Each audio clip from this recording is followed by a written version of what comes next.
Fala pessoal, estou aqui novamente com a minha linda camisa do Vasco para continuar contando a história do Brasileirão 97. Para quem não viu, esse programa já teve a parte 1, que eu me aprofundo na formação do time do Vasco, campeão brasileiro de 97, no elenco, na campanha vascaína naquele ano, mas quem acompanha a gente, quem já viu outros programas da série Aquele Brasileirão, sabe que a gente conta a história de cada edição do Campeonato Brasileiro por meio de 10 tópicos. E lá foi só o primeiro tópico que foi o campeão. Mas vamos agora falar sobre polêmico, o craque, saco de pancadas, a decepção do campeonato, o jogão. Muita coisa para contar agora nesse segundo vídeo. Claro que a gente vai falar mais de Vasco. Claro que o craque do campeonato foi o Edmundo. E você já deve ter ouvido falar alguém que viveu a época dizer que o Edmundo poderia ter sido eleito o melhor do mundo naquele ano, de tanto que ele jogou. Vamos falar sobre isso, falar das polêmicas extracampo do Edmundo também, de outras polêmicas do campeonato, e vamos falar sobre os outros times. Vamos falar o Cruzeiro, né, que foi campeão da Libertadores naquele ano e foi um fiasco no Brasileirão. O Corinthians também brigou para não cair naquele ano. Vamos falar que, todo mundo comenta os recordes do Edmundo, mas, você sabia, o Christian, Jesus Christian do Internacional estava batendo recordes naquele ano também. O Dodô no São Paulo estava batendo recordes naquele ano também. Enfim, tem muita história daquele Brasileirão. O Fluminense, né, que virou a mesa um ano antes, acabou caindo. O Bahia caiu pela primeira vez. O Bragantino, que virou a mesa junto com o Fluminense, na última rodada levou uma goleada de 7-0 e os jogadores saíram comemorando. Vamos falar tudo isso depois da vinheta. Tem muita história do Brasileirão 97.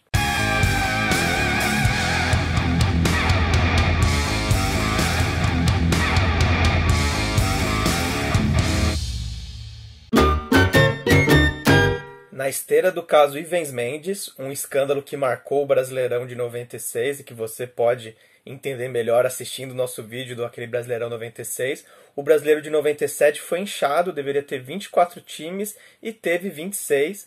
Para compensar, cairiam 4 para a Série B e subiriam 2 para no ano seguinte voltar a ter 24 times. Com punição pelo caso Ivens Mendes, o Atlético Paranaense começou o campeonato com menos 5 pontos. O Corinthians, que também foi envolvido, não teve punição esportiva, né? Não teve perda de pontos. E, o regulamento do campeonato se assemelhava muito ao do ano anterior, com uma exceção relativa à segunda fase. Na primeira fase, eram 26 times, jogando todos contra todos em turno único, e se classificavam os 8 melhores para a fase seguinte, como em 96 foi também. Mas aí na fase seguinte, ao invés de ser mata-mata, o regulamento previa que se formassem 2 quadrangulares, os times jogavam dentro dos quadrangulares em turno e retorno, e aí o campeão de cada grupo ia para a final, e aí a final, né, ida e volta, e o time com melhor campanha no campeonato inteiro teria vantagem do empate. Em muitas edições do Aquele Brasileirão, eu começo esse tópico que a gente escolhe o craque do campeonato, dando uma confabulada. Eu chego e falo, a gente escolheu esse jogador como craque, mas quem ganhou a bola de ouro da Placar, por exemplo, não foi ele, foi outro. Ou então, o time campeão tinha vários destaques, é difícil escolher quem se destacou mais, quem foi o maior craque, a gente vai escolher esse, mas é discutível. Ou então, o jogador de um time que nem foi campeão, jogou muita bola, vai ter gente que vai dizer que ele que foi o craque, isso aí não tem consenso. Certamente esse não é o caso do Brasileirão 97. O Brasileirão 97 é a unanimidade que o Edmundo foi o craque daquela edição. Só que tem gente que vai ainda além. Não é difícil você encontrar quem diga, tanto comentarista de boteco, quanto comentarista esportivo que está na imprensa, quanto ex-jogador. Não é difícil você achar gente que diga que em 97, a bola que o Edmundo jogou, ele merecia ter sido eleito o melhor do mundo da FIFA na temporada. Que se tivesse os holofotes que o futebol europeu tem, se olhassem para a América do Sul, o Edmundo tinha que ser eleito o melhor do mundo naquele ano. Que pese, né, a diferença do futebol brasileiro para o futebol europeu, vale dizer, né, faz mais de 20 anos, naquela época, sim, já tinha muita debandada de talento do Brasil, os jogadores se destacavam e iam para a Europa, mas era menos do que é hoje, agora em 2020 que a gente está gravando o vídeo, né. Os jogadores ficavam mais tempo em alto nível jogando no Brasil e às vezes voltavam, tal. O Campeonato Brasileiro, pelo menos os maiores destaques do Campeonato Brasileiro ficavam mais tempo por aqui. Isso é fato. O futebol brasileiro dava para comparar mais com o europeu. Mas se o Edmundo foi o melhor do mundo mesmo, essa aí eu não posso responder essa pergunta, se foi uma forçação de barra ou não. O que eu posso dizer é, quem foi o melhor do mundo naquele ano para a FIFA? Tem dois prêmios, né? Tinha dois prêmios lá, era o melhor do mundo da FIFA e o Ballon d'Or, que é dado pela France Football. A France Football aí é só para quem joga na Europa mesmo. Quem ganhou o Ballon d'Or foi o Ronaldo. E o prêmio da FIFA, que aí é para o mundo todo, também foi o Ronaldo, que naquela temporada ele se transferiu do Barcelona para a Inter de Milão. Foi o jogador mais jovem a ganhar esse prêmio de melhor do mundo da FIFA até hoje. Nem o Messi nem o Cristiano Ronaldo ganharam tão jovens quanto o Ronaldo, com 20 anos na época. E o Ronaldo estava voando, fenômeno, né? Com aqueles gols incríveis, aquelas arrancadas difíceis de ver. Enfim, o Ronaldo estava lá num momento excepcional. Em segundo lugar no prêmio da FIFA ficou o Roberto Carlos, pô, muito raro, né? Um lateral, que façanha, um lateral do Real Madrid, conseguir ficar entre os três melhores do mundo. Aí na terceira posição, para a FIFA, empatou o Zidane, que jogava na Juventus na época, ia ser em 98 aí, grande destaque da França, campeã do mundo, e o Bergkamp, do Arsenal também, holandês, que quem viu também sabe o jogadorzaço que foi. Bom, será que o Edmundo merecia estar nessa lista aí, ser o primeiro melhor do mundo? O que a gente pode falar é do que o Edmundo fez no Brasil. E aí, ouça aí quem viu a época, eu só tinha 9 anos, gostava muito do Edmundo, mas também lembro de ver os gols do Ronaldo e achar, pô, não sei dizer não, essa aí eu não vou opinar, mas tem muita gente que crava, Edmundo foi melhor do que o Ronaldo naquela temporada. Bom, o Edmundo ele vinha numa má fase em 90, até começar 97, né? Ele, depois de brilhar tanto no Vasco, no começo da carreira, no Palmeiras, 93, 94, a partir de 95 ele ousou jogar nos times rivais dos times que ele era ídolo, né? Os rivais do Palmeiras e Vasco. Ele jogou no Flamengo e depois no Corinthians. Então ele estava em baixa dentro de campo quando ele voltou para o Vasco em 96 e ele também se envolveu em 95 num acidente de carro que acabou com a morte de 3 pessoas. Em 99, o Edmundo foi condenado por esse acidente a 4 anos e meio de prisão. E em 2011, ele foi preso por só um dia. E nesse mesmo ano de 2011, a pena foi prescrita. Então Edmundo acabou não... Ele foi preso só um dia por esse caso. E isso com certeza está muito em evidência em 97. Nossa, o cara tá jogando tanta bola, mas a gente não pode esquecer que ele está envolvido nesse acidente aí, depois ele viria a ser condenado. Importante a gente não deixar de mencionar a história do acidente. Bom, voltando ao futebol, como a gente já comentou na parte 1 do vídeo, o Vasco fez uma campanha bem ruim no Brasileiro de 96, chegou a flertar com o rebaixamento até, mas quando o Edmundo brilhava, o Vasco conseguiu alguns momentos memoráveis, mesmo nesse Brasileiro de 96 tão ruim. Por exemplo, um 4-1 contra o Flamengo, num dia que o Edmundo fez 3 gols. E aí alguém vai falar, ué, mas isso aí não foi em 97? Não, isso aconteceu 2 vezes, exatamente igual. Vasco 4, Flamengo 1, hat-trick do Edmundo. Aconteceu em 96 e 97. Esse era o patamar que ele estava. Chegava em clássico contra o rival que tinha um time bom, ele fazia o time golear e fazia lá 3 gols, sabe? Esse era o nível que ele estava. Fazia muitos gols, fazia gol quase todo jogo. Ele foi o jogador, né? Ele bateu um recorde do Reinaldo, do Atlético Mineiro, que já durava 20 anos, de jogador que fez mais gols em uma edição do Brasileirão. Ele fez 29 gols em 97. Depois desse recorde dele, foi batido em 2004 pelo Washington, do Atlético Paranaense, que fez 34 gols, né, em 2004. Mas a gente tem que destacar, o campeonato de 2004, os times jogavam 46 partidas, era um campeonato em turno e retorno, pontos corridos. Não sei se o Washington jogou todas as partidas, mas enfim, o Atlético Paranaense disputou 46 partidas em 2004. Já em 97, o Vasco disputou 25 jogos. Então, o Atlético Paranaense em 2004 jogou quase o dobro dos jogos que o Vasco jogou em 97. O Edmundo fez 29 gols. Aí os 34 gols do Washington, sob essa perspectiva, não tem muito como comparar, né? O feito do Edmundo de fazer 29 gols num campeonato que o campeão jogou 25 jogos. E vai dizer que na final ele não marcou gol, né? Que foram 2-0-0. Então, realmente, ele chegava e fazia muito gol. O recorde dele, que ainda não caiu, é do jogador que mais fez gols numa partida de brasileiro. Ele fez 6 gols num Vasco 6, União São João 0. Um dia até que ele perdeu um pênalti, podia ter feito 7 gols. Enfim, tava voando. Ele mesmo acha que ele foi melhor que o Ronaldo em 97 e ele vai além disso. Numa entrevista para Playboy em 2014, olha o que ele falou.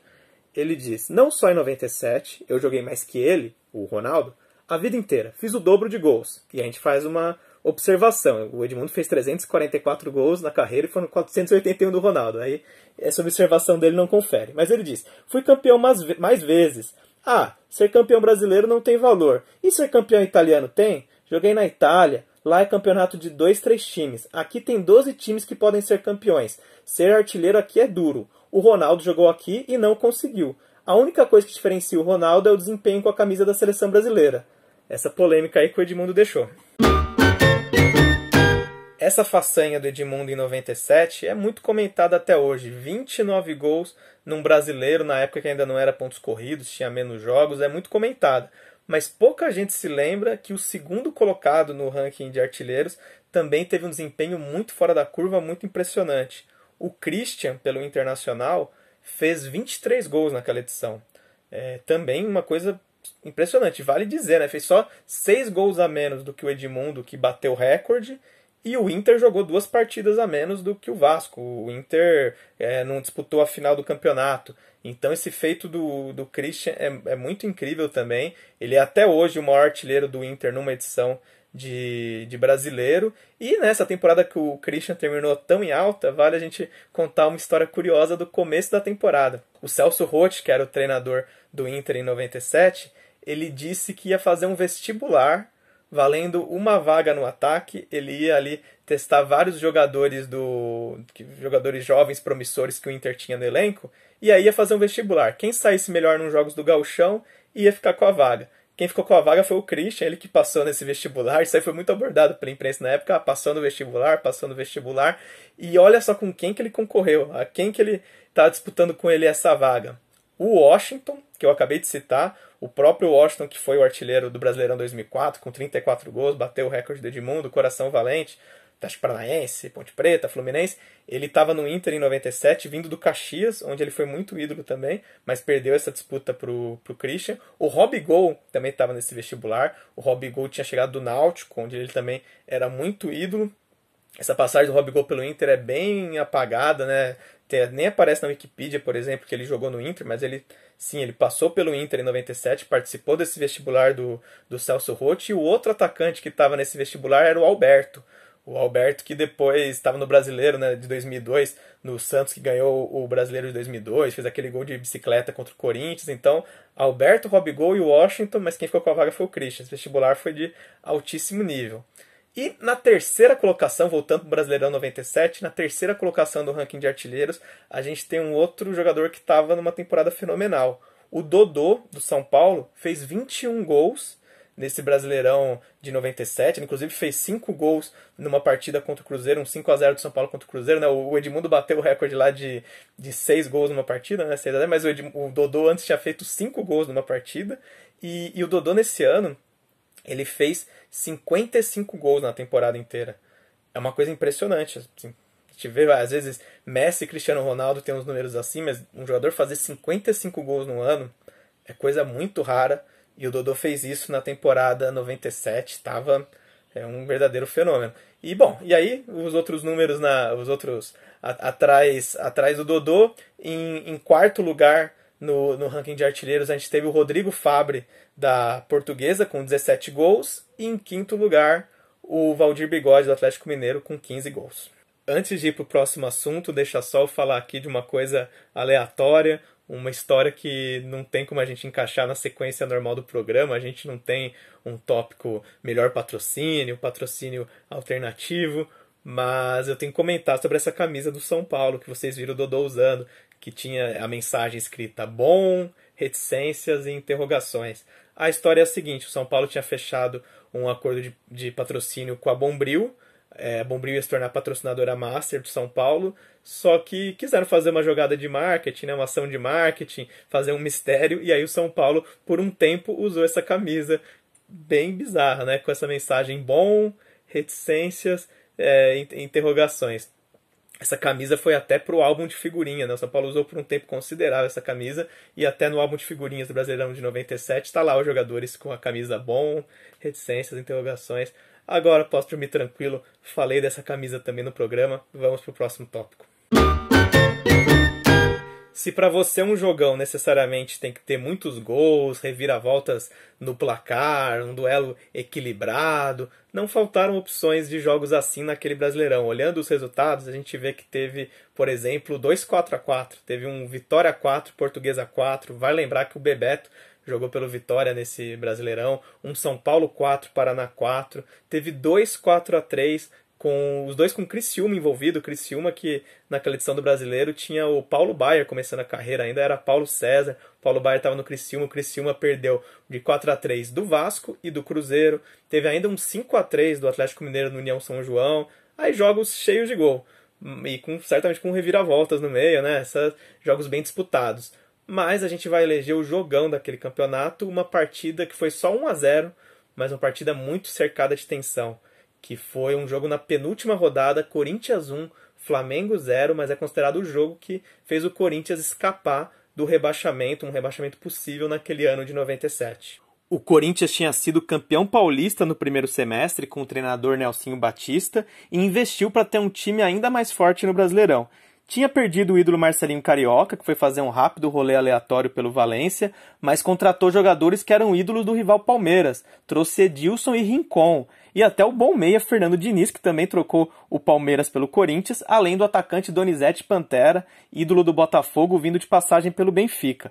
Apesar desse elenco muito bom, o Corinthians foi caindo pelas tabelas no Brasileiro, o Nelsinho saiu, veio o treinador Joel Santana, a coisa continuou muito ruim, e a 3 rodadas do fim, seriamente ameaçado pelo rebaixamento, o Corinthians contratou o Candinho, vice-campeão brasileiro com a Portuguesa um ano antes, para evitar uma tragédia. E o Candinho começou com o pé esquerdo, começou perdendo por 1-0 para o Sport no Morumbi.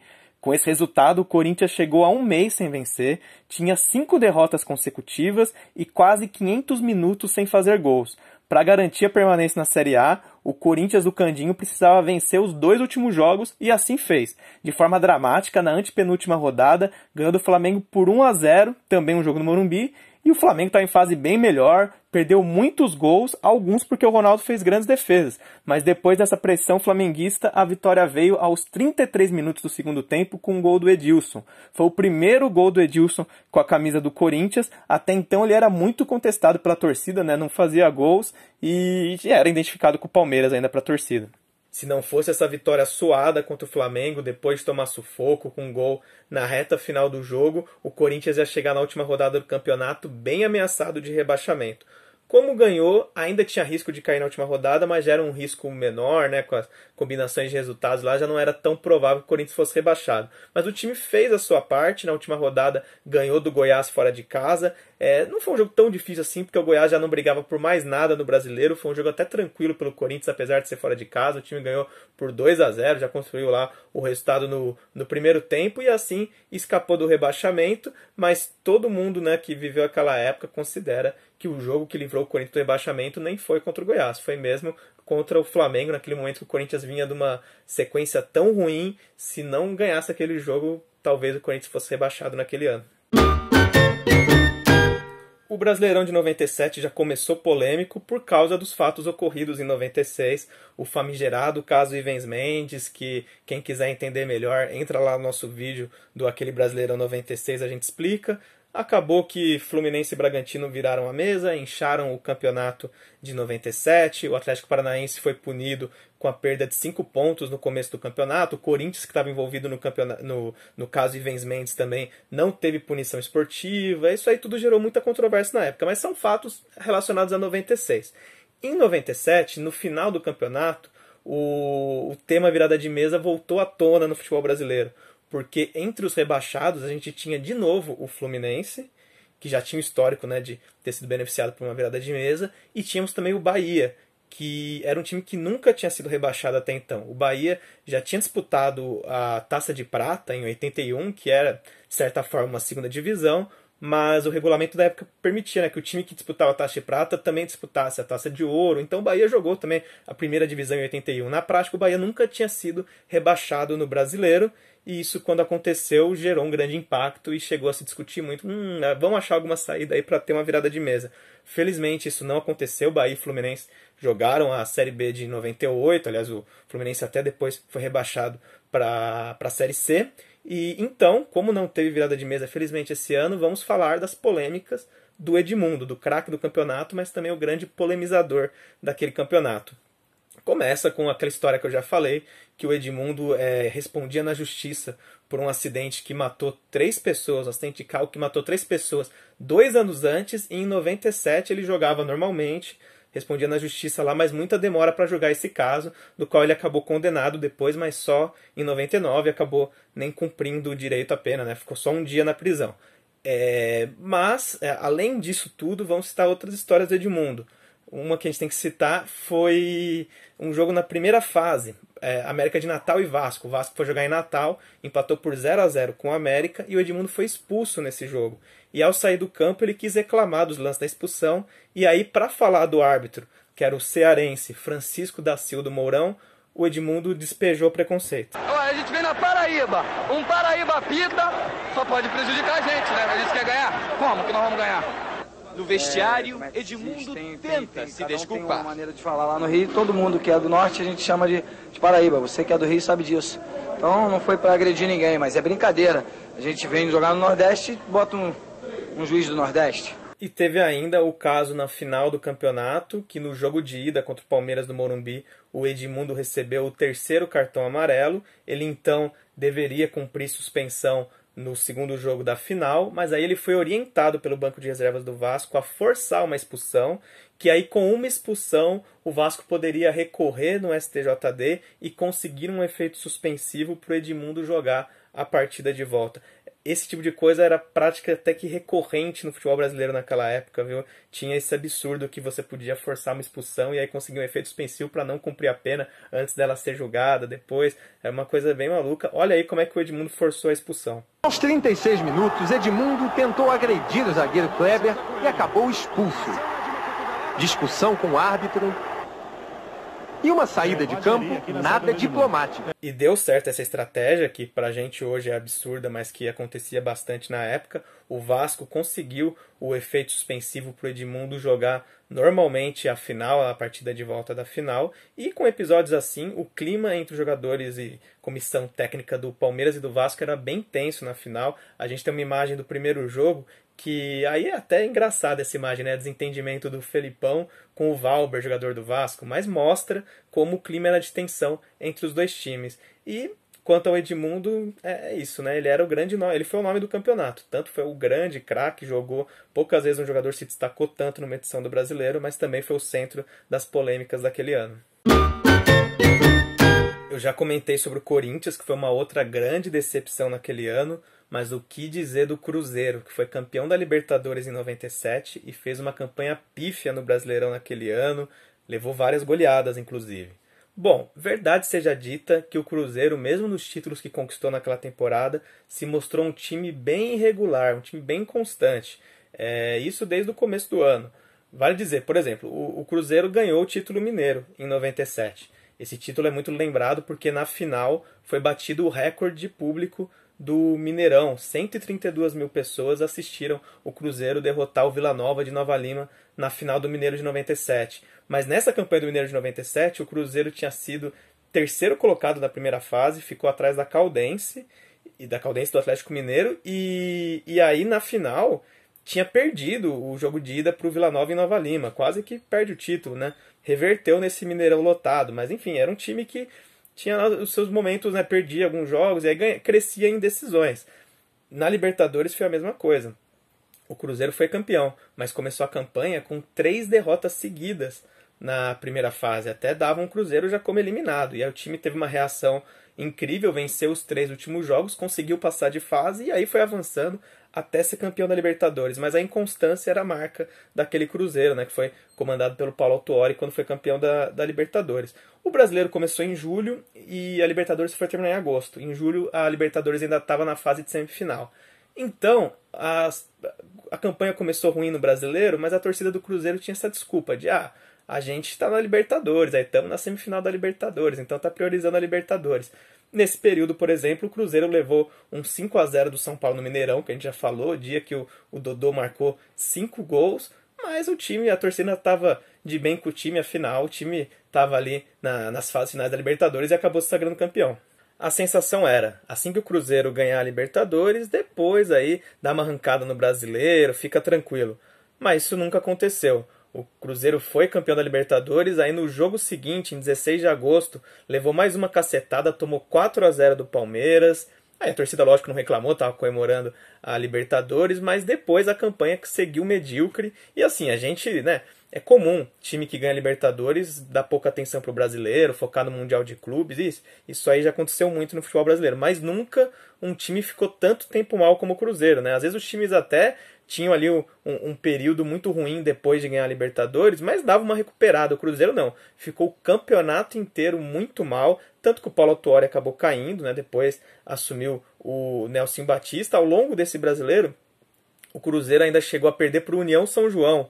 O União São João ganhou só 2 jogos no Brasileiro e uma das partidas foi contra o Cruzeiro fora de casa, ganhou o Cruzeiro em Minas. O Cruzeiro também levou um 4-1 do Sport, foi a campanha inteira muito ruim. O time terminou na 20ª colocação entre 26 times, ficou só a 2 pontos do Bahia, que foi o primeiro rebaixado. Então o Cruzeiro correu um sério risco de ir para o Mundial de Clubes rebaixado no Brasileiro. Já pensou isso acontece? Foi por um triz. E era um time muito bom do Cruzeiro. Tinha o Dida no gol, o volante Ricardinho, Elivelton, Marcelo Ramos. Era um time muito bom do Cruzeiro. É que realmente, não sabe se foi desconcentração, mas no Brasileiro o time foi muito mal. E o segundo semestre inteiro foi para esquecer, né? Porque aí no Mundial de Clubes o Cruzeiro fez aquele planejamento bizarro, que fizeram um time de aluguel, quiseram contratar jogadores só para disputar aquela partida. Vocês podem saber melhor disso num vídeo recente que a gente fez, o rolê aleatório do Bebeto no Cruzeiro. O Bebeto foi um desses jogadores que o Cruzeiro chamou só para jogar a final do Mundial contra o Borussia Dortmund, e claro que isso não ia dar certo. O Cruzeiro perdeu o Mundial de Clubes e nesse ano aí que teve títulos importantes, né, o Mineiro com recorde de público no Mineirão, a Libertadores de 97, o Cruzeiro terminou de uma forma desoladora, porque no Mundial de Clubes fez um papelão com esse time de aluguel, e no Brasileiro foi muito mal. Acho que nunca um time que ganhou a Libertadores foi tão mal no Brasileiro quanto o Cruzeiro esse ano. Em 97, o Brasileirão teve Portuguesa e Juventude entre os 8 primeiros, avançando para a segunda fase. Na época isso não era assim uma coisa tão surpreendente. É que hoje, vendo a fase dos 2 times, parece uma zebra, mas na época não era bem assim. Vamos lembrar como é que estavam Portuguesa e Juventude nesses anos. A Lusa vinha do vice-campeonato brasileiro em 96 e acabou perdendo jogadores importantes do elenco, como o goleiro Klemer e nomes como Galo e Zé Roberto. Mas o time em 97 ainda tinha sua maior estrela, o atacante Rodrigo Fabre, que foi para o Real Madrid no ano seguinte. Além do saudoso atacante Alex Alves, o grande Oleúde, o volante capitão, e a respeitável dupla de zaga César e Emerson. Em 97, a Lusa ainda tinha o jovem atacante Tuta no elenco. Um time muito forte que foi 4º colocado na primeira fase em 97 e em 98 ainda faria bonito nos campeonatos que disputou. Vale lembrar que a Portuguesa só não foi para a final do Paulistão de 98 pelo erro do árbitro Javier Castrilli contra o Corinthians. E no Brasileiro de 98 foi semifinalista, além de golear o São Paulo por 7-2. E o Juventude também era um time considerado muito forte na época. Patrocinado pela Parmalat, o time de Caxias do Sul subiu para a Série A do Brasileirão em 95 e ficou na elite por 13 temporadas consecutivas. Em 97, embora ainda não tivesse feito nenhuma campanha tão boa no Brasileirão, já vinha mostrando potencial, com 2 finais de campeonatos gaúcho atingidas em 4 anos. Foi 8º colocado na primeira fase do Brasileirão de 97 e nos anos seguintes conseguiria voos ainda mais altos, com o título do Gaúcho de 98 e da Copa do Brasil de 99. No Brasileirão, ainda seria 7º colocado em 2002 e 2004. Nessa campanha de 97, o elenco tinha 2 jogadores símbolos dessa era de ouro do Juventude, o volante Lauro e o atacante Maurílio. Era muito difícil bater o Juventude no Alfredo Jaconi naquela época. A essa altura do vídeo eu perdi a conta quantas vezes eu já falei que Bragantino e Fluminense viraram a mesa no Brasileirão 96. Isso fez com que a edição de 97 ficasse inchada, com 26 times, e aí a CBF optou por ter 4 rebaixados. Bom, o Bragantino conseguiu se salvar do rebaixamento em 97, escapou na última rodada, mas foi de uma forma desoladora, que eu vou comentar melhor daqui a pouco. Já o Fluminense não teve a mesma sorte, o Fluminense caiu de novo, e junto com o Fluminense caíram o Bahia, no primeiro rebaixamento da sua história, o Criciúma e o União São João. O Fluminense, em 97, tinha um time ainda pior que o de 96. No meio do campeonato, a torcida viu o ídolo Renato Gaúcho trocando o Fluminense pelo rival Flamengo. E o elenco, né, tinha como os maiores destaques ou jogadores muito jovens, ainda que promissores, que fossem ter uma boa carreira, como o Roger Flores, mas muito jovem na época, ou jogadores já veteranos, medalhões aí, já decadentes, né, meio em fim de carreira, como o Paulinho McLaren. Com esse time não tinha o que fazer.